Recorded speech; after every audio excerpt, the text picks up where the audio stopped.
समझ में आएगा कि भगवान की ये पांचों लीलाएं हम लोगों के जीवन में क्रमशः अनुकरणीय, यानी जन्म से 15 वर्षों तक कौन से लीला से हमें सीखना चाहिए। बाल्य है कि हम लोग अपने कर्तव्यों को समझे। कर्तव्य को व्यक्ति नहीं समझ रहा है। यदि आप पिता हैं तो केवल आपका इतना कर्तव्य नहीं है कि आप पैसा कमा करके और हॉस्टल में जा करके बिल भर दिए और बेटा वहां चाहे लफंगई करे, चाहे कुसंग में पड़े, चाहे जो कुछ भी करे, उसे कोई मतलब नहीं है। आपका कर्तव्य है कि उसको ध्यान रखना। यदि आप पति हैं तो आपका कर्तव्य है पत्नी का ख्याल रखना। यदि आप पत्नी है तो आपका यह कर्तव्य है कि अपने पति का ध्यान रखना, पति से ही प्रेम रखना। यदि आप पुत्र हैं तो आपका कर्तव्य है कि माता पिता की सेवा करना। इन सब कर्तव्यों से आप भाग नहीं सकते। और देखिए, यही कर्तव्य मनुष्य का धर्म है।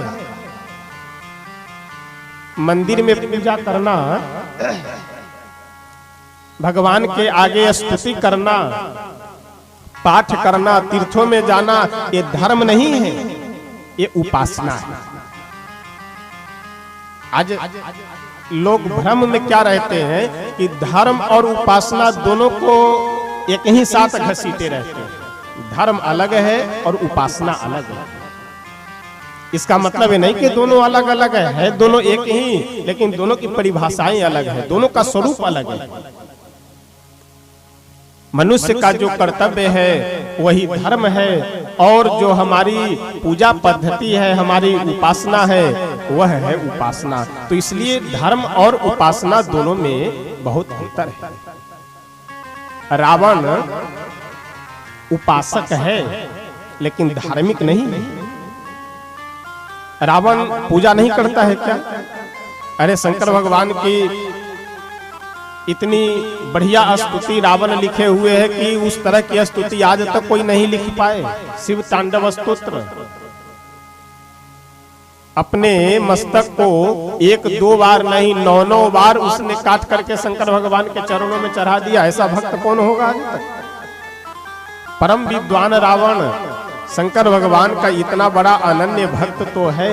और श्रीमद् वाल्मीकि रामायण में प्रसंग आता है कि हनुमान जी महाराज जब माता जानकी जी की खोज करने के लिए रात्रि की बेला में लंका की गलियों में घूम रहे थे, तो जब ब्रह्म मुहूर्त की बेला हुई, ब्रह्म मुहूर्त का समय आया, तो उस समय हनुमान जी को वेद ध्वनि सुनाई देने लगी। यानी वेद मंत्रों का उच्चारण हो रहा था रावण के यहाँ। यानी जो भी अग्निहोत्री भक्त ब्राह्मण लंका में रह रहे थे, रावण स्वयं अग्निहोत्र करता था, स्वयं हवन करता था प्रतिदिन।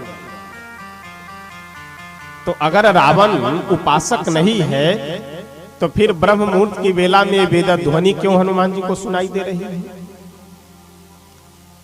गोस्वामी तुलसीदास जी महाराज भी कवितावली में लिखते हैं कि वेद पढ़े विधि शंभु सभित पूजावन रावण सोनित आवे। ब्रह्मा जी पुरोहित बन करके पूजा करवाने आते हैं और शंकर भगवान भगवान बन करके अपनी पूजा करवाने के लिए आते हैं, और रावण पुजारी बन करके पूजा करता है।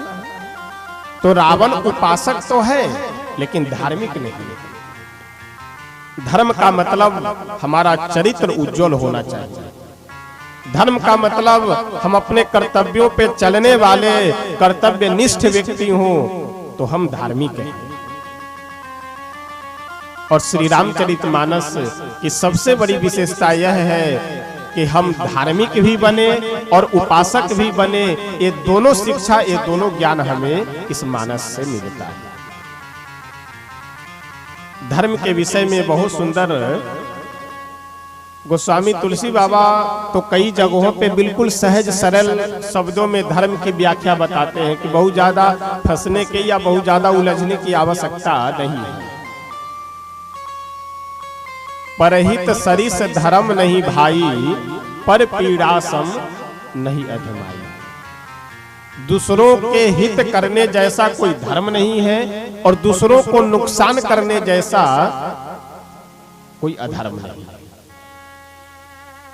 तो यहाँ पे हम लोगों को विचार यह करना चाहिए कि दूसरों के हित करने जैसा कोई धर्म नहीं है और दूसरों को अहित करने जैसा कोई अधर्म नहीं है। इसका मतलब जो हमें अच्छा ना लगता हो वह हम दूसरों के साथ न करें।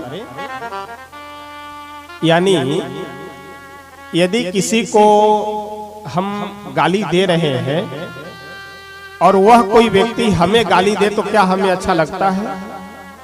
नहीं लगता। तो हमें यदि कोई व्यक्ति गाली दे रहा हो तो हमें नहीं अच्छा लगता है, तो फिर हम दूसरों को गाली क्यों दें? यदि हमसे कोई बेईमानी कर ले तो क्या हम प्रसन्न होते हैं कि वाह भाई बहुत बढ़िया तुमने किया हमारे साथ बेईमानी करके? प्रसन्न नहीं होते हैं, नाराज होते हैं, क्रोधित होते हैं। तो जब हमसे कोई व्यक्ति बेईमानी करता है तो हमें अच्छा नहीं लग रहा है, तो फिर हम दूसरों के साथ क्यों करें? आत्मनः प्रतिकूला परेशान नमाचरित, जो अपने को अच्छा न लगे वह दूसरों के साथ भी नहीं करना चाहिए। यही सबसे बड़ा धर्म है। अब आप विचार कर करके देख लीजिए कि हम क्या कर रहे हैं। अच्छा देखिए, एक मैं निवेदन करूं कि यदि एक वाक्य पे हम लोग अच्छे से गंभीरता से विचार कर ले तो मैं समझता हूं कि 50% समस्याएं हम लोगों की जीवन की अपने आप दूर हो जाएगी। कौन सा वाक्य? कि हम क्या कर रहे हैं और हम क्या कर सकते हैं। इन दोनों के बीच का जो अंतर है, इन दोनों के बीच में जो डिफरेंस है, इस पे यदि हम विचार कर ले कि हम क्या कर रहे हैं और हम क्या कर सकते हैं, तो आपको अपने आप जीवन की जो भी समस्याएं हैं, जो भी अव्यवस्थाएं हैं, सबका उत्तर मिल जाएगा कि हम क्या कर रहे हैं और हम क्या कर सकते हैं। श्री रामचरितमानस का सर्वप्रथम उद्देश्य यही है कि एक मनुष्य को मनुष्य बनाया जाए, मानव बनाया जाए।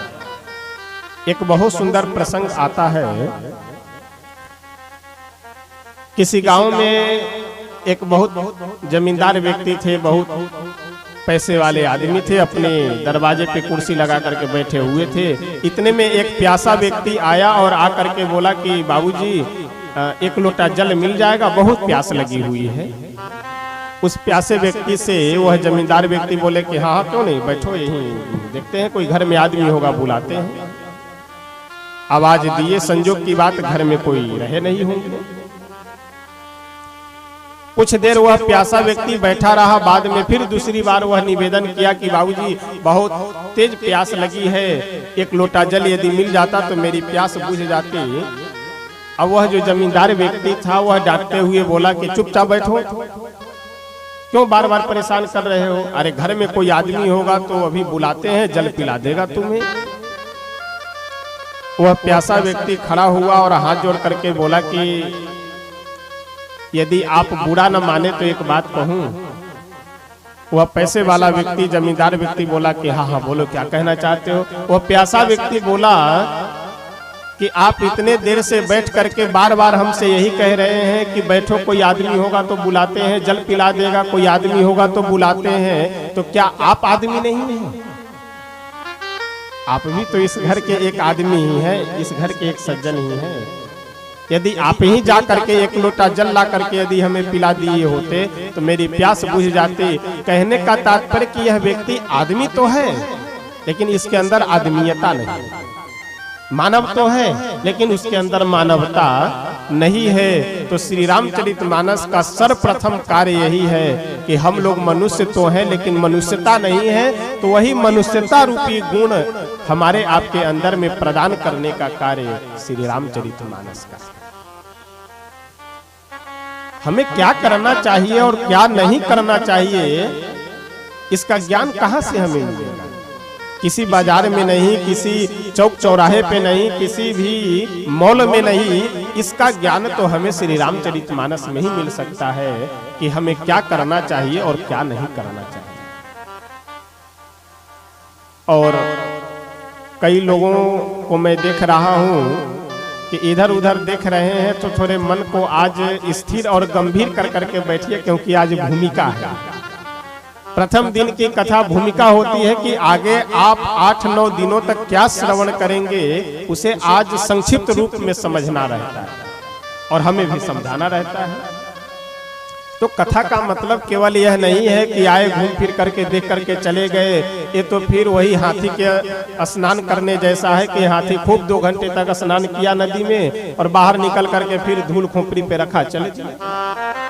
तो कथा का मतलब यह है कि हमें जीवन में परिवर्तन होना चाहिए, कुछ विचार में परिवर्तन होना चाहिए।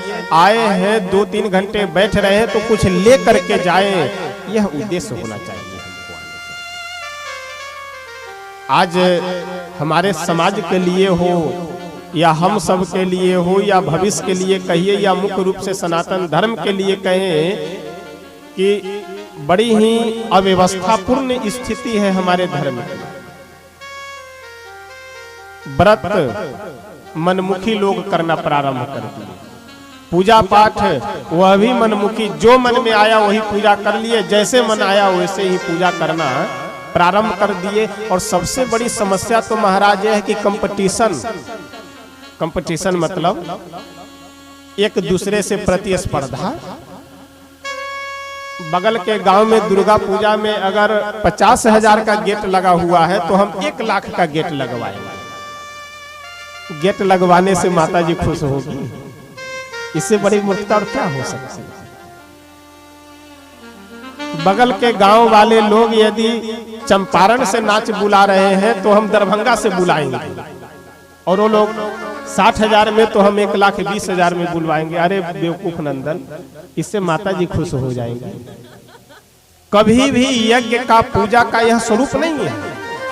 और जहां जहां पे भी अगर दुर्गा पूजा हो या संतोषी कोई भी पूजा हो रहा हो, देखिए एक मैं निवेदन कर दूं, संतोषी माता वैसे कोई शास्त्रीय या प्रमाणित देवी नहीं है, शास्त्र में कहीं पे भी उल्लेख नहीं आया है संतोषी शब्द का।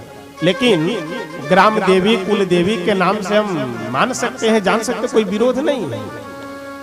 लेकिन चाहे संतोषी माता के नाम पे हो, चाहे दुर्गा पूजा के नाम पे हो, चाहे अन्य किसी भी पूजा के नाम पे यदि नाच नौटंकी हो रहा हो तो यह सर्वथा निंदनीय है, सर्वथा यह अश्रवणीय बात है, स्वीकार नहीं करना चाहिए। देखिए कोई हमारे सामने भूखा बैठा हुआ हो, मैं एक उदाहरण बता रहा हूं समझने के लिए। कई बार लोग कहते हैं ना, अरे चलिए किसी भी तरह से पूजा पाठ तो करें। नहीं, ये गलत बात है।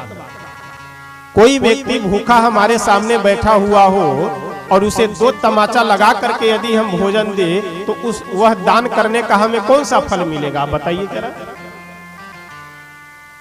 2 तमाचा पहले लगाकर अपमान कर रहे हैं, उसको मार रहे हैं, और बाद में भोजन दे करके आप दान कर रहे हैं, इससे क्या लाभ मिला? कुछ लाभ नहीं मिल रहा है। जैसे कीचड़ से यदि कीचड़ को हम धोए, पैर में कीचड़ लगा हुआ हो और एक कीचड़ नाली से उठाकर हम उस कीचड़ को धुले तो उससे कीचड़ फैलेगा या कीचड़ समाप्त होगा? तो गलत परंपरा से अगर कोई पूजा पाठ किया जा रहा हो तो इससे अच्छा है कि वह पूजा ना हो। कम से कम लोगों की श्रद्धा तो बनी रहेगी ना, लोगों के अंदर प्रेम तो बना रहेगा। तो इसलिए कोई भी नियम, अच्छा पूजा पाठ की बात चल रही है तो एक मैं निवेदन और भी कर दूं। अपने इधर एक पवनी होता है, उसको क्या कहते हैं, जितिया। कल जितिया पवनी करना है, काहे के लिए? तो हमारे बेटे की आयु बहुत लंबी हो, ये हो वो हो, तो हमारे बेटे की, और उससे 12 घंटे पहले कम से कम 10-20 मछलियों का गर्दन मरोड़ करके बढ़िया आहार कर करके और तब कल होकर के जितिया कर रहे हैं। ऐसे पवनी से आपको कुछ मिलना जुलना नहीं है, केवल बकवास की बात है। आप बढ़िया फलहार कीजिए, बढ़िया भोजन कीजिए, काजू किशमिश बादाम अखरोट मुनक्का पिस्ता जाने क्या क्या हमारे यहाँ खाने के लिए वही बचा हुआ है खाने के लिए। तो यह सब गलत परंपराएं हैं, इससे हम लोगों को बचना चाहिए। और कई बार लोग कहते हैं ना कि अब कौन सुनने वाला, ऐसी बात नहीं है। आप बोलिए, जो सुनने वाले होंगे वो सुनेंगे, जो नहीं सुनने वाले होंगे वो आज जाएंगे, कल होकर के वह भी अवश्य सुनेंगे। लेकिन जो व्यक्ति सामाजिक है, जो व्यक्ति व्यवहारिक है, जो व्यक्ति जानकार है, चुप रहना भी एक बहुत बड़ा अपराध है, इसलिए बोलना चाहिए जो गलत हो। तो यह प्रयास कीजिए। आजकल एक बार एक सज्जन प्रश्न किए और कई बार लोग पूछा करते हैं कि पैसा लेकर के राम नाम करना, पैसा लेकर के मानस पाठ करना, ये सब ठीक नहीं है। देखिए, पैसा लेकर के कोई व्यक्ति राम नाम जप करने आ रहे हो तो यह गलत नहीं है, क्योंकि अगर 9 दिनों तक कोई व्यक्ति आकर के अपना घर परिवार छोड़ करके हमारे यहाँ राम नाम जप कर रहा है, उसका भरण पोषण कैसे होगा, उसका परिवार कैसे चलेगा। गलत यह नहीं है कि वह पैसा लेकर के राम नाम कर रहा है, श्री रामचरितमानस का पाठ कर रहा हो, सुंदरकांड का पाठ कर रहा हो। गलत यह है कि शराब पी करके पाठ कर रहा हो, गुटखा खा करके, तंबाकू खा करके अगर पाठ कर रहे हो, राम नाम कर रहे हो, यह गलत है। पैसा लेकर के दुनिया के लोग सारे कुकर्म कर रहे हो, वह गलत नहीं है, और पैसा लेकर के कोई राम नाम अथवा मानस पाठ कर ले तो गलत हो जाएगा। ऐसा नहीं है। कोई भी नियम, कोई भी पूजा, कोई भी उपासना नियम से विरुद्ध यदि जा करके कर रहे हो तो उससे अच्छा है कि वह पूजा, वह उपासना आप करें ही नहीं, तो कम से कम उसकी प्रतिष्ठा तो बनी रहेगी। तो इसलिए हम लोगों को एक विशेष ध्यान देने की आवश्यकता है, क्योंकि धीरे धीरे सारे पर्व त्योहार बिल्कुल दिग्भ्रमित होता जा रहा है, मनमुखी लोग करते चले जा रहे हैं। होली का पर्व हमारे यहाँ सौहार्द का पर्व है, आपस में एक दूसरे के प्रति प्रेम से मिलने का, व्यवहार से रहने का पर्व है। उसमें साल भर किए हुए मनमुटावों को भुला करके नए जीवन का शुरुआत करने का पर्व है। और उस दिन देखिए तो आप रोड पे अगर कोई सभ्य आदमी हो तो रोड पे चल नहीं सकता। तो अगर सभ्य आदमी रोड पे नहीं चल सकता, इसका मतलब असभ्य लोग रोड पे हैं। यही तो तात्पर्य हुआ कि अगर अच्छे लोग रास्ते पे नहीं चल सकते तो इसका मतलब बुरे लोग रास्ते पे हैं। जबरदस्ती किसी के ऊपर नाली का कीचड़ डाल देना, सड़क पे पानी लगा करके नंगा नाच करना, दारू शराब पी करके बिल्कुल एकदम बहेला जैसे बन करके रहना, ये कौन से धर्म की मर्यादा है? कौन से धर्म का पालन कर रहे हैं? ये कौन से धर्म की आप प्रतिष्ठा कर रहे हैं समाज में? इसलिए मैं निवेदन यह करूंगा इस प्रसंग के माध्यम से कि गलत प्रकार से उपासना पूजा पाठ करने से अच्छा है कि आप वह न करें। श्री रामचरितमानस की सबसे बड़ी विशेषता और व्यवस्था यह है कि श्री रामचरितमानस हमें आदमीयता पूर्ण आदमी, मानवता पूर्ण मानव हम कैसे बने, यह हमें शिक्षा प्रदान करता है। संग का बहुत बड़ा मनुष्य के ऊपर प्रभाव पड़ता है। यदि संग हम लोगों का संभल जाए तो बिल्कुल महापुरुष बन सकते हैं, और यदि संग बिगड़ जाए तो महापुरुष से व्यक्ति एकदम नास्तिक मनुष्य, अप्रतिष्ठित मनुष्य बन सकता है। इसका सबसे बढ़िया उदाहरण आपको श्रीमद् भागवत जी में अजामिल का मिलेगा। अजामिल का जन्म ब्राह्मण कुल में हुआ था और बचपन से ही भगवान के बड़े अनन्य भक्त, त्रिकाल संध्या करना, दोनों टाइम, दोनों समय, सुबह भी शाम भी नदी में स्नान करना, ऐसे भगवान के अनन्य भक्त और तपस्वी थे। लेकिन एक दिन मात्र एक वेश्या और एक शराबी को देख लिए नृत्य गाना करते हुए, उसी में सारी दिनचर्या भूल गए। आज जो समाज में छेड़छाड़, चोरी, बलात्कार आदि की जो घटनाएं बढ़ रही है, इसके पीछे सबसे बड़ा कारण यही आहार विहार है। आज का आहार मतलब जो मन होना सो खाना, और विहार यानी कि जो मन होना वही देखना। यदि ना देखना चाहो तभी बैनर पोस्टर लगा हुआ है, आप देखते चलिए। मोबाइल हो, टीवी हो, पोस्टर हो, अन्य भी बहुत सारी व्यवस्थाएं हैं कि जो व्यक्ति, एक अमेरिका का बहुत बड़ा संगठन है, बहुत बड़ी एजेंसी है, यही सब जांच वगैरह करना, प्रतिशत निकालना कि क्या कारण है अपराध बढ़ रहा है। तो 1992 में एक वो लोग अपना कुछ हजार लोगों को एकत्रित कर करके उन सभी से पूछ करके अपना एक निर्णय देते हैं कि जो चोरी करने वाला व्यक्ति, जो छेड़छाड़ बलात्कार करने वाला व्यक्ति है, उसमें 82% आदमी केवल गलत दृश्यों को देख करके उसमें प्रवृत्त होता है। तो ऐसा नहीं है कि देखने का हमारे मन के ऊपर, विचार के ऊपर प्रभाव नहीं पड़ता है, बहुत बड़ा प्रभाव पड़ता है। जैसी दृष्टि वैसी ही सृष्टि आपको दिखाई देगी, और जैसी सृष्टि देखेंगे वैसा ही दृष्टि आपका बना हुआ रहेगा। तो इसलिए दृश्य पे सर्वप्रथम दृष्टा को यह ध्यान रखना चाहिए कि हम क्या देखें और क्या न देखें। अच्छा, एक मैं निवेदन करूं आपसे कि आपसे यदि कोई व्यक्ति पूछे कि भाई साहब बुद्धि कहाँ है, तो आप क्या कहेंगे? हाथ में, पैर में? आपसे यदि कोई पूछे कि बुद्धि कहाँ है, तो सीधा आप उत्तर देंगे मस्तिष्क में ऊपर बुद्धि है। अच्छा, यहाँ अगर गंभीरता से जरा आप विचार कर करके देखिए तो आपको एक बात बहुत सुंदर समझ में आएगी कि आंख कहाँ है? बुद्धि से नीचे। कान कहाँ है? बुद्धि से नीचे। मुख कहाँ है? बुद्धि से नीचे। यानी कितना सुंदर संकेत है। भगवान हमारी जितनी भी इंद्रियां हैं उन सभी इंद्रियों को कहाँ बना रहे हैं? बुद्धि से नीचे। यानी आंख से हम क्या देखें और क्या न देखें, यह बुद्धि से विचार करने के बाद ही निर्णय लेना चाहिए। कान से हम क्या सुने और क्या न सुने, यह बुद्धि से विचार करने के बाद ही निर्णय लेना चाहिए। कान से हम लोग क्या सुनते हैं? कहीं अगर कथा, अरे कथा तो बहुत होती रहती है, क्या जाना चाहिए। उसी समय कहीं अगर बगल में किसी की बुराई, किसी की निंदा शुरू हो गई तो उसे चाय पिला पिला करके लोग पूछेंगे, अच्छा इसके आगे क्या हुआ, जरा बताइए भाई साहब, इसके आगे क्या हुआ। और फिर उसके बाद सुनाते सुनाते अगर वो व्यक्ति थक जाए, तुरंत दुकानदार से बोलेंगे अरे हमारे तरफ से जरा एक कप और चाय लाओ, तुरंत चाय पिलाएंगे। और फिर उसके बाद फिर क्या हुआ? कब किसी की अगर बुराई हो रही हो, किसी की निंदा हो रही हो, तो इसलिए हमें कान से अपने क्या सुनना चाहिए और क्या नहीं सुनना चाहिए, यह बुद्धि से निर्णय, विचार करने के बाद ही निर्णय करना चाहिए। मुख से हम क्या बोले और क्या न बोले, यह बुद्धि से विचार करने के बाद ही निर्णय लेना चाहिए। यानी मानो भगवान का यह संकेत है कि देखो तुम्हारी सारी इंद्रियों को मैं बुद्धि से नीचे बना रहा हूँ, तो इसलिए तुम एक बात का ध्यान रखो कि अपनी इंद्रियों से जो भी कार्य करो वह बुद्धि से विचार करने के बाद ही, बुद्धि से निर्णय करने के बाद।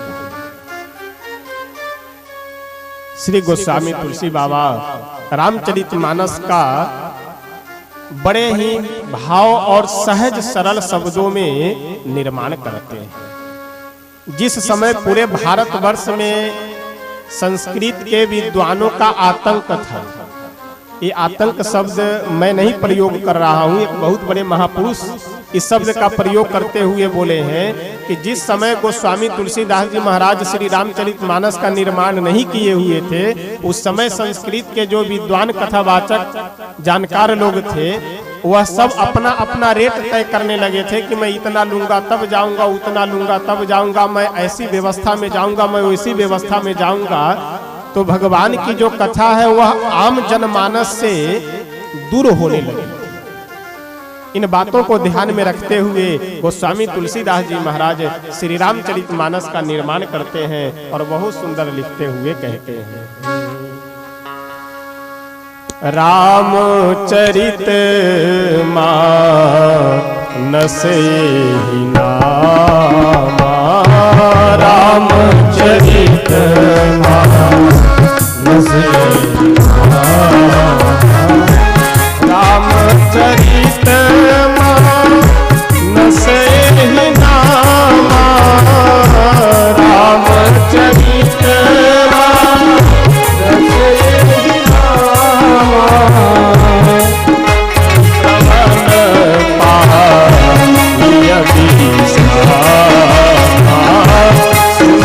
श्रवण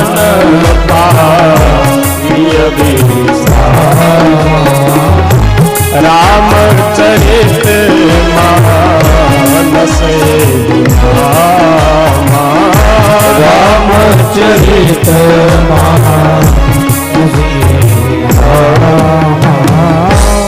रामचरित मानस यही नामा सुनत श्रवण पाइय विश्रामा मन कर विषय अनल बन जरई होई सुखी जो एहि सर पड़े। गोस्वामी बाबा कहते हैं कि इस ग्रंथ का नाम क्या है? रामचरित मानस। और देखिए इस ग्रंथ में क्या है, इसे समझने के लिए यह नाम ही पर्याप्त है।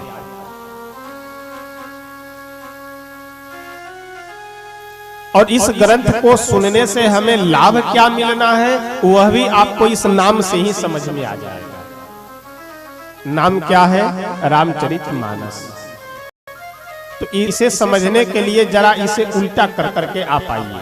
रामचरित मानस, तो इस शब्द को उल्टा कर दीजिए, मानस चरित तब राम।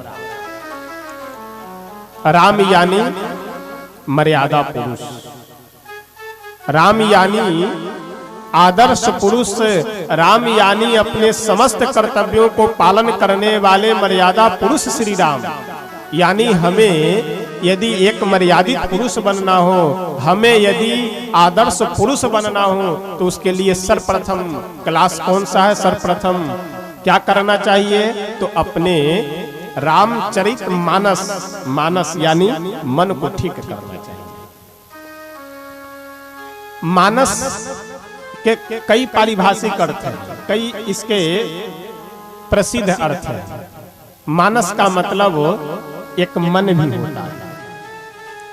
मानस का दूसरा अर्थ विचार भी होता है। मानस यानी मनसा जातः मानवः, मानसः, मन से जो हम चिंतन करते हो, मन से जो हम विचार करते हो, वह मानस। मानस यानी मन के द्वारा किया गया कार्य, मन के द्वारा किया गया विचार, यह मानस है। मानस का एक अर्थ होता है समूह भी, जैसे कहते ना आम जनमानस। तो ये आम जनमानस मतलब सामान्य रूप से जो लोगों का समूह है, वह मानस यानी समूह। यहां पे तात्पर्य गोस्वामी जी का मानस से है मन के विचारों को। यदि आप राम बनना चाहते हैं, उसके लिए आपका चरित्र उज्जवल होना आवश्यक है, चरित्र बेहतर होना आवश्यक है, चरित्र आपका श्रेष्ठ होना आवश्यक है। चरित्र श्रेष्ठ कैसे होगा? जब आपका विचार शुद्ध होगा। तो सर्वप्रथम हमें आदर्श पुरुष बनने के लिए, मर्यादा पुरुष बनने के लिए, श्री राम बनने के लिए सर्वप्रथम हमें क्या करना होगा?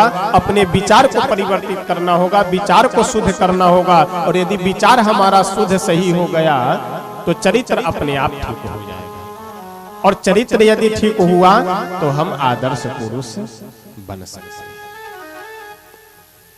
और श्री रामचरित मानस की विशेषता यह है, भगवान के वैसे प्रत्येक कल्प में 24 अवतार होते हैं। जिन 24 अवतारों में से एक श्री रामावतार और दूसरा श्री कृष्ण अवतार, ये दोनों अवतार पूर्णावतार है। बाकी अन्य जो भी 22 अवतार है, वह समय से अवतार लिए उसके बाद में तुरंत लीला कर करके अदृश्य हो जाते हैं। और जन्म से साकेत गमन तक की जो सारी लीलाएं हैं, वो केवल 2 ही अवतारों में वह लीला करते हैं। और इन दोनों लीलाओं में, इन दोनों प्रसंगों में एक अंतर है। अंतर क्या है? श्री रामचरित मानस की जो कथा है, यानी श्री राम कथा, हमें जीना कैसे है यह सिखलाती है। ध्यान से श्रवण करिएगा तो बात समझ में आएगी, नहीं तो फिर ऊपर ऊपर बात उठती चली जाएगी। श्री राम कथा, श्री रामचरित मानस, वाल्मीकि रामायण 2 ग्रंथ मुख्य हैं। और श्री कृष्ण कथा के लिए श्रीमद् भागवत महापुराण मुख्य ग्रंथ है। वैसे अन्य भी बहुत सारे ग्रंथों में प्रसंग आता है। तो श्री राम कथा हमें जीना कैसे है यह सिखलाती है, और श्री कृष्ण कथा अर्थात श्रीमद् भागवत कथा हमें मरना कैसे है यह सिखलाती है। क्योंकि दोनों प्रसंग जब आप उठा करके देखेंगे तो श्री राम कथा का प्रारंभ ही होता है कि संसार में सबसे बड़े धर्मात्मा कौन है, इस संसार में सबसे बड़े गुणज्ञ कौन है, इस संसार में सबसे बड़े आदर्श पुरुष कौन है। और श्रीमद् भागवत महापुराण का प्रारंभ ही होता है कि मरने वाले को करना क्या चाहिए। तो इसलिए भगवान श्री राम जी की कथा है, यह हमें जीना कैसे है, यह ज्ञान हमें इस कथा से मिलता है।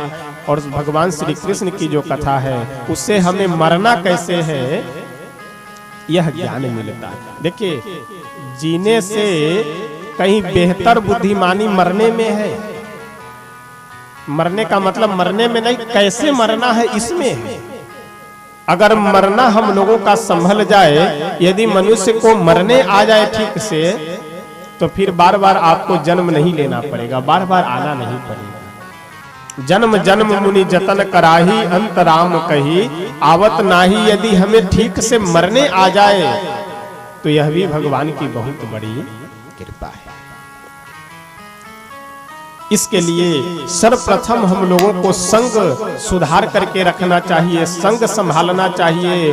और संग संभालने का सबसे बढ़िया उपाय, सबसे बढ़िया तरीका यही है कि जो अच्छे विचार के समाज में भक्त हो, सज्जन हो, उनका संग करे। और भगवान की कथा स्वयं पठन पाठन करना चाहिए, अथवा कहीं हो रहा हो तो उसे श्रवण करना चाहिए। संग सुधारने का सबसे बढ़िया उपाय यही है। और देखिए, जिस वस्तु के लिए हम लोग सदैव इधर उधर यत्र तत्र भटका करते हैं, वह वस्तु भी हम लोगों को भगवान के सानिध्य में ही मिल सकती है, यानी आनंद, सुख। सुख की बात आ गई तो एक बात मैं निवेदन करूं आप सबसे कि सुख दुख हमें किसी वस्तु या किसी व्यक्ति से नहीं प्राप्त होता है। सुख दुख हमारे आपके मन की एक मान्यता है कि इस वस्तु से हमें सुख प्राप्त हो रहा है तो हो रहा है, उस वस्तु से हमें दुख प्राप्त हो रहा है तो हो रहा है। ये बात अभी आप लोग को समझ में नहीं आई होगी बहुत से लोग।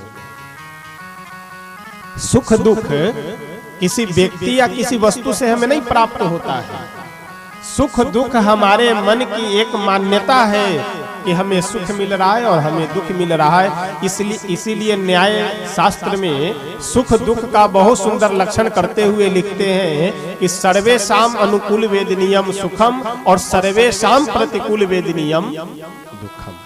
जो सबके मन के अनुकूल लगता हो वही सुख है, और जो सबके मन के प्रतिकूल लगता हो वही दुख है। जैसे एक मैं उदाहरण बताऊं, मई जून के महीने में कहीं से आप आ रहे हो, किन्हीं मित्र के यहाँ या किन्हीं रिश्तेदारी में या कहीं बाहर किसी काम से अपने घर पे ही आ रहे हो, और उसमें भी साइकिल चला करके, और वो भी दोपहर के समय में। जैसे आप अपने गंतव्य स्थल पे पहुंचे, वैसे ही घर के लोग तुरंत बढ़िया कूलर लेकर के घर से बाहर निकले, और कूलर आपके सामने लगाते हुए ठंडा ठंडा पानी रख करके कूलर यदि स्टार्ट कर दे, चालू कर दे, तो तुरंत कुर्ता का बटन खोलते हुए बटन और कूलर के सामने जा करके आ रहे, आहा आनंद आ गया, प्रसन्न हो जाएंगे आप। और उसी कूलर को बढ़िया ठंडा ठंडा पानी रख करके अगर इस समय लगा दे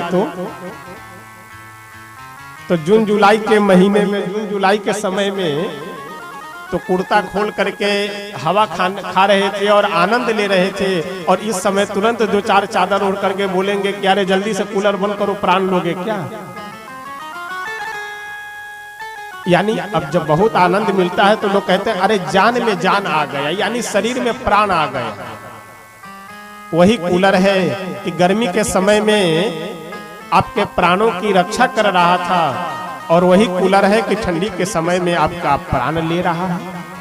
तो अब आप विचार कर करके यह देखें कि कूलर से सुख मिल रहा है अथवा दुख मिल रहा है। अगर केवल दुख मिल रहा है तो फिर जून जुलाई के महीने में सुख क्यों मिल रहा था? अगर गर्मी के महीने में सुख मिल रहा था तो ठंडी में दुख क्यों मिल रहा है? यानी कूलर से सुख दुख नहीं, ये समय का परिवर्तन है कि जब गर्मी का समय होता है तो उस कूलर से सुख मिलने लगा, और ठंडी का समय हो तो उसी कूलर से दुख मिलने लगा। ये कूलर से सुख दुख नहीं मिलता है, हमें समय का परिवर्तनशील होने के कारण, समय के कारण सुख दुख की अनुभूति होती है।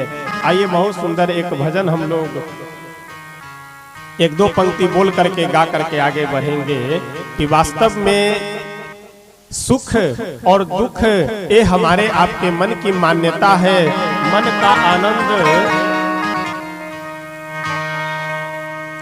का आनंद वास्तव में यदि कहीं है तो जो हम लोग यहाँ पे श्रवण करने के लिए बैठे हुए हैं, इसी श्रवण में, इसी भक्ति में और इसी भगवान की कथा में वास्तव में आनंद है।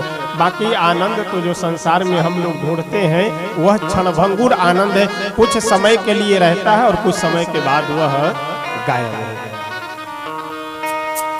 जिसके जीवन में मिला सत्संग है, जिसके जीवन में मिला सत्संग है, उसे हर आनंद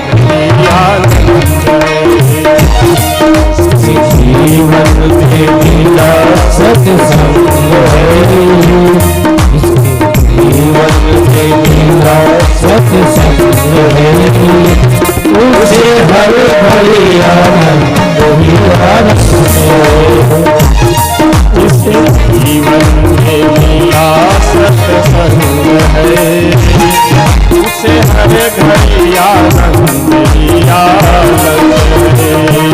इसके जीवन में मिला सत्संग है, उसके हर घड़ी आनंद ही आनंद है।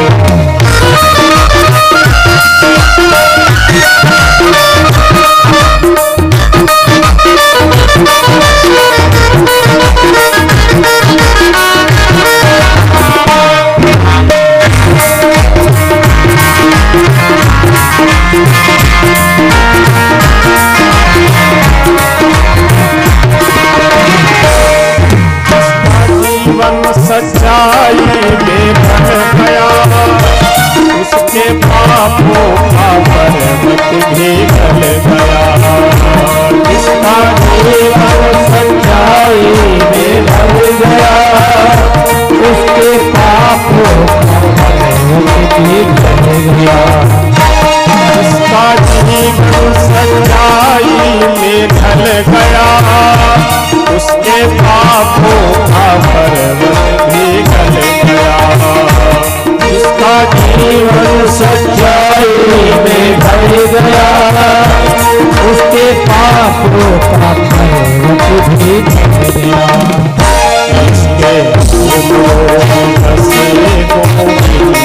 है, इसके बसे गोविंद है, उसे हर घड़ी आनंद ही आनंद है।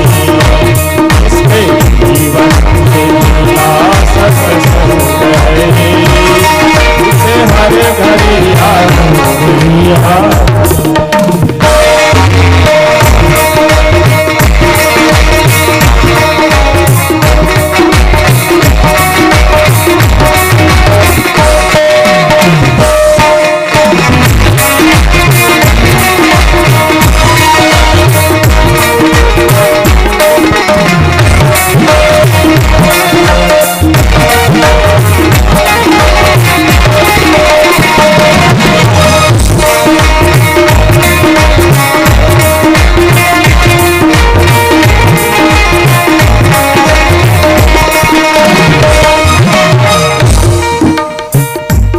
कई बार लोग उदाहरण पूछते हैं ना कि यह कार्य करने से किसी का लाभ हुआ हो, वह कार्य करने से किसी का लाभ हुआ हो, तो बताओ तो हम ही माने। तो इस सत्संग में आने से, भगवान की कथा से, नाम से, पूर्व काल से लेकर के अभी तक हजारों लाखों ऐसे भक्त महापुरुष हुए हैं कि जो भगवान के नाम और कथा से अपने जीवन में भी आनंद प्राप्त किए हैं और लाखों करोड़ों जनमानस को भी आनंद दिए हैं। तो इससे बड़ा उदाहरण और क्या चाहिए। और हम सबके सामने तो प्रत्यक्ष हमारे श्री बघेली सरकार जी जैसे महापुरुष कि जो करोड़ों भक्तों के करोड़ों व्यक्तियों के मन में राम नाम की अलख जगा करके सबको आनंद दिए। इससे बड़ा उदाहरण और क्या हो सकता है। संत ऋषियों की वाणी को मानो, तत्व क्या है जगत की जानो। संत ऋषियों की वाणी को मानो, तत्व क्या है जगत जानो। ऋषियों की वाणी को मानो, तत्व क्या है जगत की जानो। संत ऋषियों की वाणी को मानो, तत्व क्या है जगत की जानो। उसका चौरासी कट जाए बंद है, उसका चौरासी कट जाए बंद है। उससे हर जीवन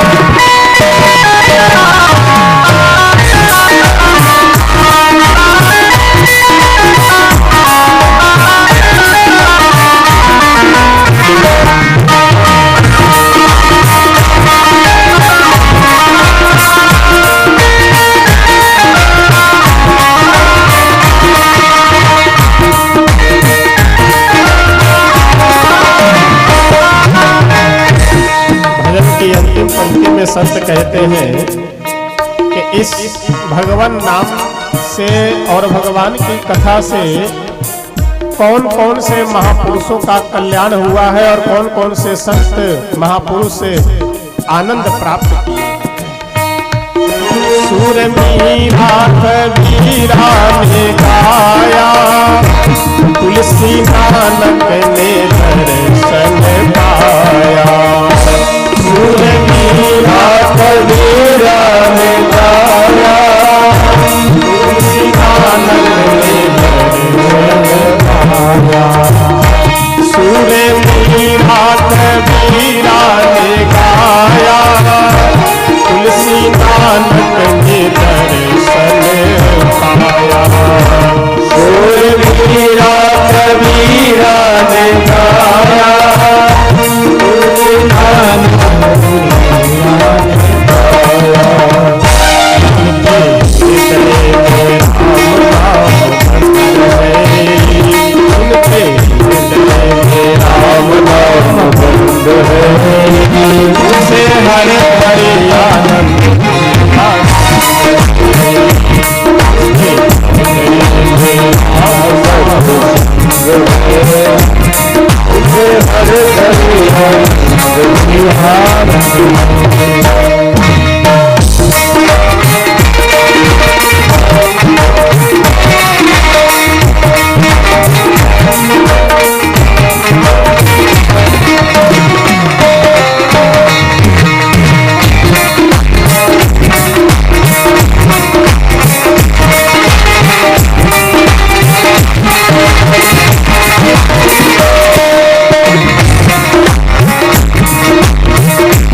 और इस पे गंभीरता से आप जब विचार करेंगे तो आपको समझ में आएगा कि भगवान की ये पांचों लीलाएं हम लोगों के जीवन में क्रमशः अनुकरणीय, यानी जन्म से 15 वर्षों तक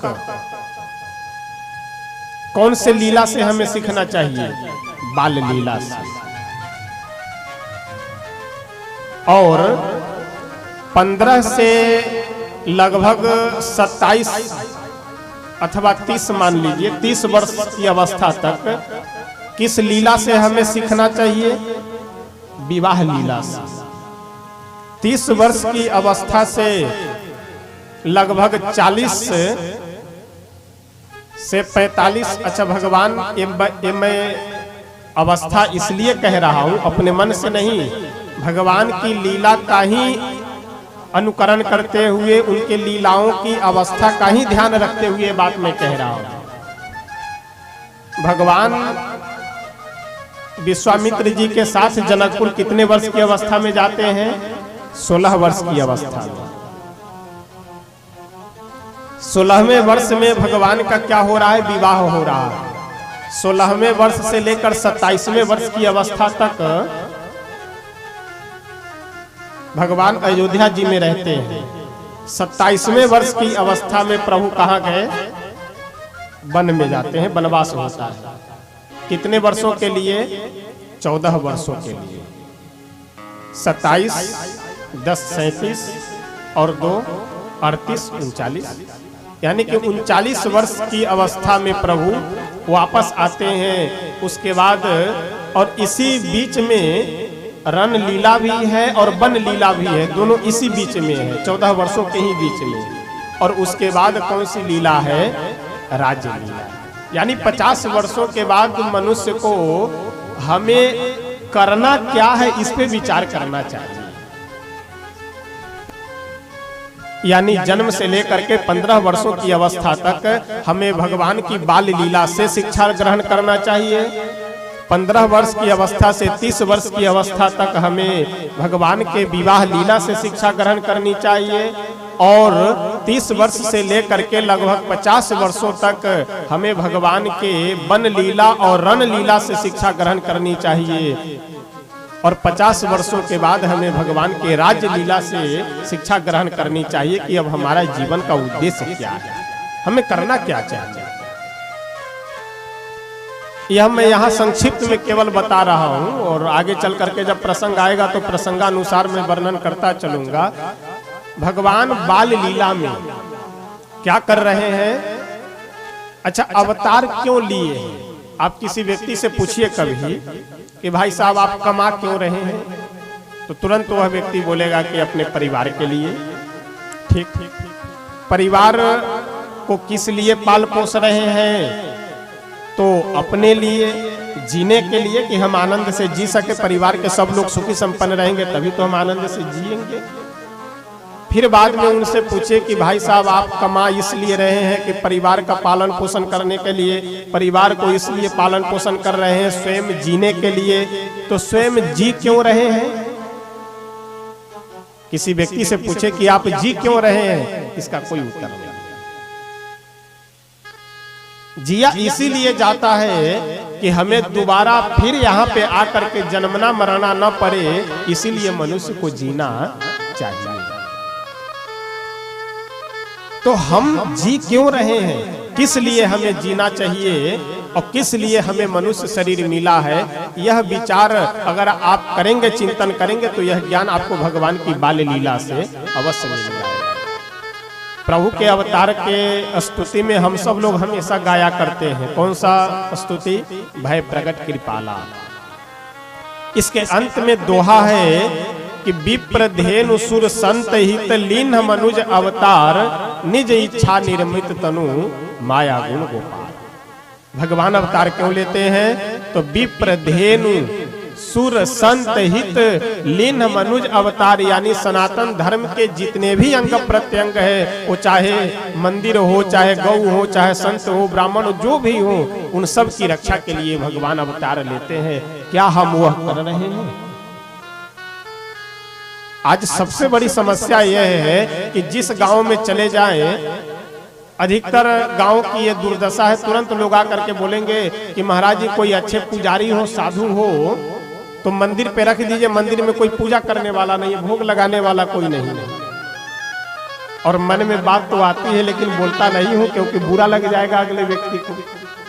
अगर कोई व्यक्ति हमसे ये कहता है कि कोई साधु हो तो दे दीजिए, तो मेरा मन होता है पूछने का कि गांव में जितने लोग हैं वो सब असाधु हैं क्या? एक भी साधु आदमी? अरे साधु का मतलब क्या है? साधु का सीधा सीधा अर्थ है कि जिनका स्वभाव सहज हो, सरल हो, भगवान के भक्त हो, वही साधु है। वेश की अपनी मर्यादा है, वेश की अपनी व्यवस्था है, वेश का अपना महत्व है। लेकिन साधु होने के लिए कोई आवश्यक हो रही है कि आप दाढ़ी बढ़ाएं। साधु होने के लिए कोई आवश्यक नहीं है कि आप वेश परिवर्तित करें। ये तो परंपरा एक है साधु की।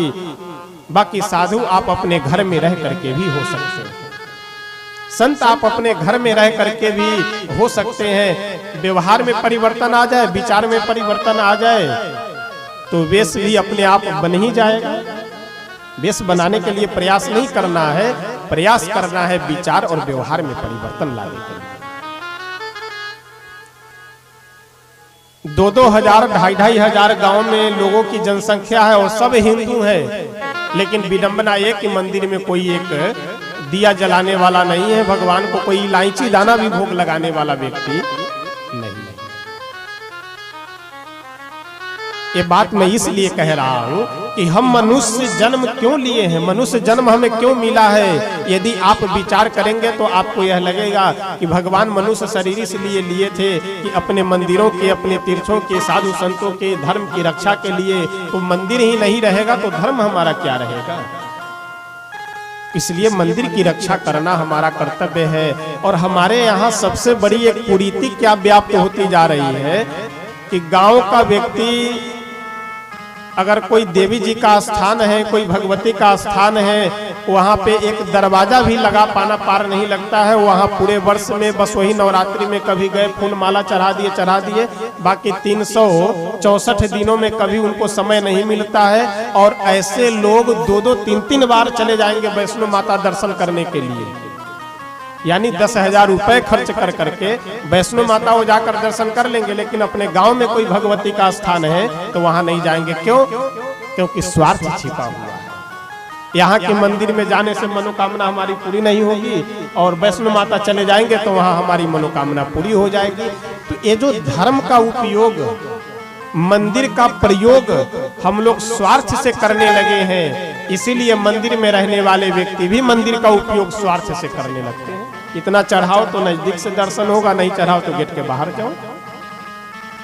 क्योंकि आप सब, हम सब एक ही मंदिर में जाकर के माथा फोड़ रहे हैं, भीड़ लगाए हैं, तो मंदिर वाले भी अपना भीड़ का बढ़िया उपयोग करते हैं। तो इसलिए सर्वप्रथम हम लोगों का कर्तव्य यह होना चाहिए। ऐसा नहीं है कि वैष्णो माता में जाने से माता जी मिल जाएंगी और हमारे गांव में जो मंदिर है उसमें माता जी नहीं है, ऐसा नहीं है। ऐसा नहीं है कि दूर हम चले जाएंगे तो वहां पे हनुमान जी प्रत्यक्ष मिल जाएंगे और यहाँ हनुमान जी हमें गांव के मंदिर में नहीं मिलेंगे, ऐसा नहीं है। बस हमें श्रद्धा होनी चाहिए, प्रेम होना चाहिए, भाव होना चाहिए, सब जगह है। प्रयास हमारा ये होना चाहिए, मुख्यतः हमारी ये होनी चाहिए कि जो हमारे आसपास के मंदिर है उसकी हम सुरक्षा देखभाल करें। और आजकल तो महाराज यह आश्चर्य, यह विडंबना है हमारे समाज में कि चौक चौराहे पे लोग हनुमान जी की मूर्ति बना करके एकदम खड़ा कर देते हैं। न कोई भोग लगाने वाला, न कोई धूप अगरबत्ती दिखलाने वाला। बड़े श्रद्धा भाव जागृत किए और 40,000 में मूर्ति ये खड़ा कर करके ला करके खड़ा कर देते कि देख करके हंसी भी लगता है और दुख भी होता है। कहीं कहीं तो ऐसे हनुमान जी को खड़ा कर देते कि जैसे ट्रैफिक पुलिस हो। आप चौक चौराहों पे बड़े शहरों में चले जाइए तो ट्रैफिक पुलिस देखे होंगे ना, वो रास्ता दिखलाने वाला जो है, वही ट्रैफिक पुलिस बना करके हनुमान जी को चौक चौराहे पे खड़ा कर दिए। अब बेचारे हनुमान जी सबको रास्ता दिखलाते रहे। तो कहने का तात्पर्य ये सब जो कुरीतियां हैं, ये सब जो परिवर्तन है, इसको सुधारने और संभालने की आवश्यकता है।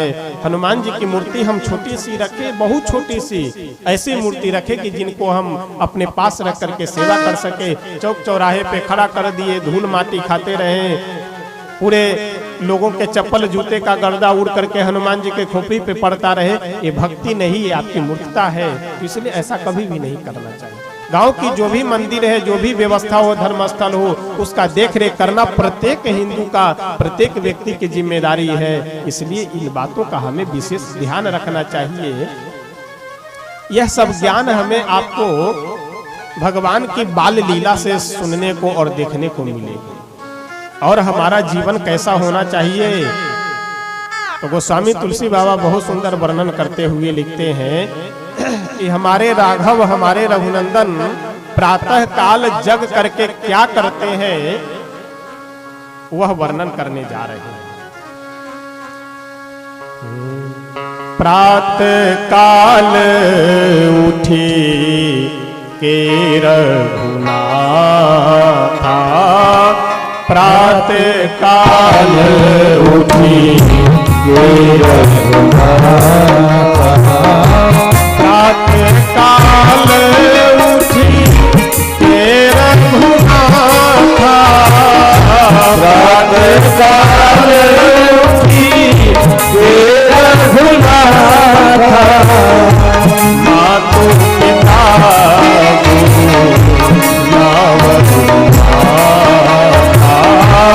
मातु पिता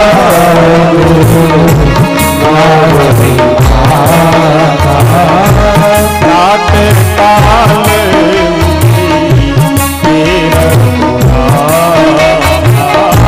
प्रातः काल उठी के रघुनाथा, प्रातः काल उठ के रघुनाथा, मातु पिता गुरु ना वही माथा। देखिए, सुबह में जगना बड़ी बात नहीं है, सुबह में जग करके हम कर क्या रहे हैं यह बड़ी बात है। एक बार एक महात्मा जी कहीं प्रवचन सुनाते हुए बोल रहे थे कि देखो भाई, सबको ब्रह्म मुहूर्त में जग जाना चाहिए। ब्रह्म मुहूर्त यानी 4 बजे भोर में ही जग जाना चाहिए। सुनने वाले श्रोताओं में एक सज्जन उठ करके खड़े हुए, बोले महाराज जी आप 5 बजे 6 बजे की बात कह रहे हैं, हम तो 4 बजे भोर में ही जग जाते हैं और जगने के बाद तुरंत स्नान कर लेते हैं। महात्मा जी बोले बहुत अच्छी बात है, 4 बजे भोर में ही जग जाते हो? बोले हाँ 4 बजे भोर में ही जग जाते हैं। स्नान भी कर लेते हो? बोले हाँ स्नान भी कर। और क्या करते हो? बोले चाय का इंतजार। आवाज देते हैं कि अरे स्नान हो गया, जल्दी से चाय बनाओ। अब आप जग रहे हैं 4 बजे भोर में, स्नान भी कर ले रहे हैं 4 बजे भोर में, यहाँ तक तो ठीक है, लेकिन उसके बाद कर क्या रहे हैं? उसका इंतजार की जो जीव के लिए भी शरीर के दोनों के लिए नुकसानदायक हो। प्रातः काल जगने के बाद हमें करना क्या चाहिए, वह शिक्षा भगवान के इस बाल लीला के माध्यम से हम लोग को मिल रही है। अब आज प्रथम दिवस की कथा है, तो इसलिए विलंब होने के कारण और भूमिका भी, कल भी थोड़ी सी भूमिका की चर्चा करेंगे और बाकी प्रयास यह होगा कि कल तो कथा में प्रवेश कर करके जहां तक लगभग प्रारंभ होगी कथा, और 5 बजे 4 साढ़े 4 बजे तक आप लोग प्रयास कीजिए उपस्थित यहाँ हो जाने का, क्योंकि अपने यहाँ का नियम है कि आधे घंटे गाड़ी हम लोग की विलंब से चलती है। तो अगर आप 4:30 बजे तक प्रयास करेंगे तो 5 बजे तक पहुंच जाएंगे, यदि 4 बजे प्रयास करेंगे तो 4:30 बजे तक पहुंच जाएंगे। तो इसलिए आधा घंटे का गैपिंग लेकर के, आधा घंटे का समय लेकर के आप सब 4:30-5 बजे तक यहाँ उपस्थित हो, ताकि कथा समय से प्रारंभ हो करके समय से समापन हो सके। इतना बड़ा आयोजन, इतनी बड़ी व्यवस्था सब हुई है, इसका लाभ यही है कि भगवान के नाम का हम सब संकीर्तन श्रवण करें, भगवान की कथा श्रवण कर करके कुछ अपने जीवन में, व्यवहार में, विचार में परिवर्तन करें। यद्यपि मेरी इच्छा तो कुछ बोलने की है, लेकिन मैं वो बोलूंगा नहीं। जिनको जानकारी करना हो तो बाद में आप पूछ लीजिएगा, बाद में बता देंगे, लेकिन मंच से नहीं बोलेंगे। बस एक इच्छा यही है कि इस यज्ञ से, इस कथा से कुछ इस क्षेत्र में परिवर्तन आ जाए। बस इसी में हम समझ लेंगे कि इस यज्ञ की सफलता हो गई और इस कथा की भी सफलता हो गई। कुछ विचार में परिवर्तन आ जाना चाहिए, क्योंकि विचार की थोड़ी सी अव्यवस्था, बस इतना ही कहेंगे और कुछ नहीं कहेंगे। आइए प्रेम से हम सब अपने मन वाणी को पवित्र करते हुए भगवान के चरणों में अपने मन को लगा करके स्तुति करते हैं, फिर संकीर्तन करेंगे।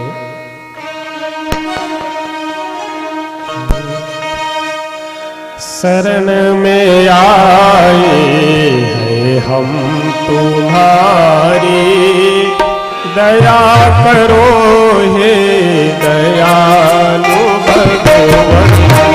शरण में आए हम तुम्हारी, दया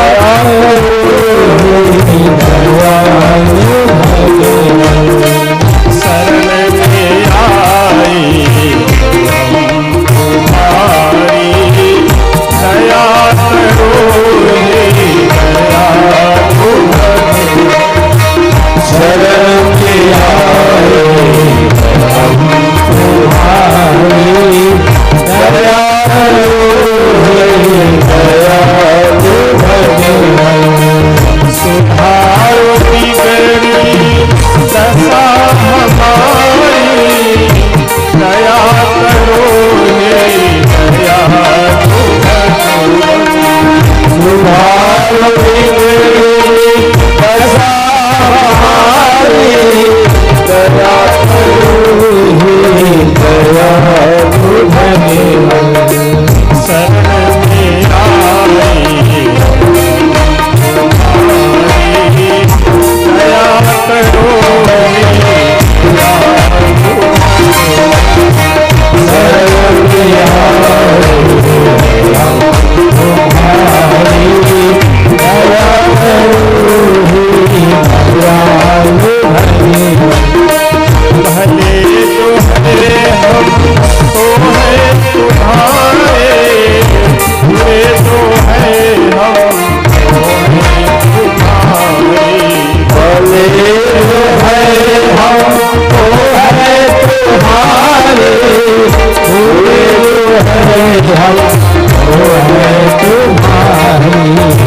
Rama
खड़े हो जाए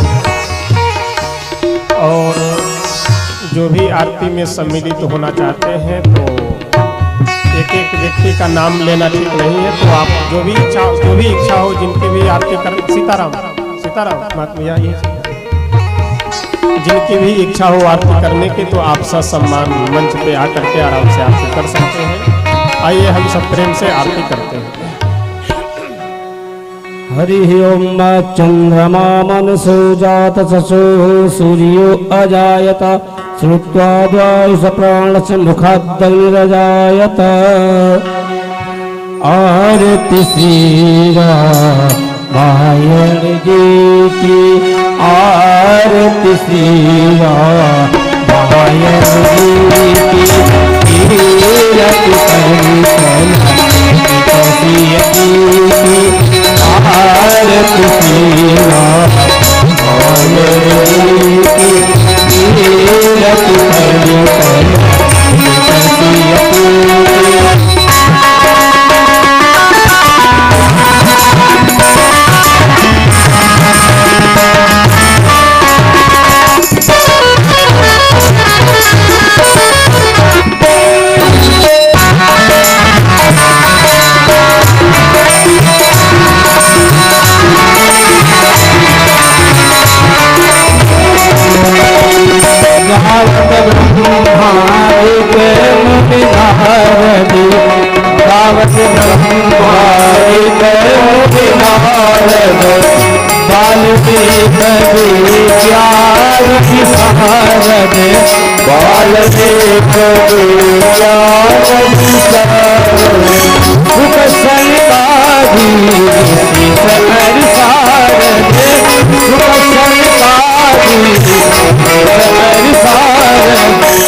संतत शंभु भवानी गावत संकट शंभु भवानी अर्घट संभल मुनि विज्ञानी अर्घट संभल व्यास आदि कवि नवि बखानी व्यास आदि कवि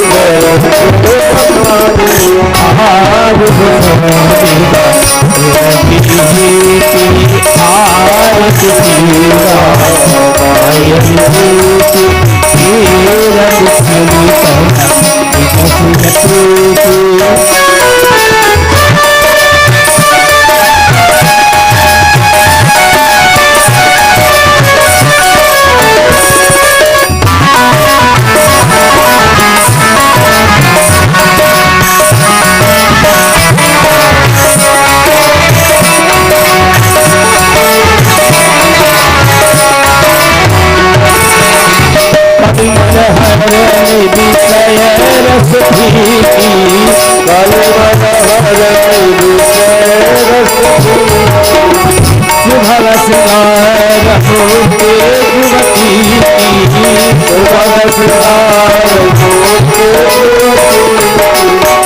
चरण रोग भव भूरि अमीति चरण रोग भव भूरि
श्री सीताराम नाम भगवान के श्री अयोध्या धाम के श्री सरयू मैया के श्री मिथिला धाम के श्री कमला विमला के श्री हनुमान जी महाराज के श्री शंकर भगवान के श्री बगहे सरकार के श्री सीताराम नाम जप महायज्ञ के श्री गौरी शंकर स्थान के जय जय सीताराम हर हर महादेव सर्वे भवन्तु सुखिनः सर्वे सन्तु निरामयाः सर्वे भद्राणि पश्यन्तु मा कश्चित् दुःखभाग् भवेत् हरिः ओम शान्तिः शान्तिः सुशान्तिर्भवतु।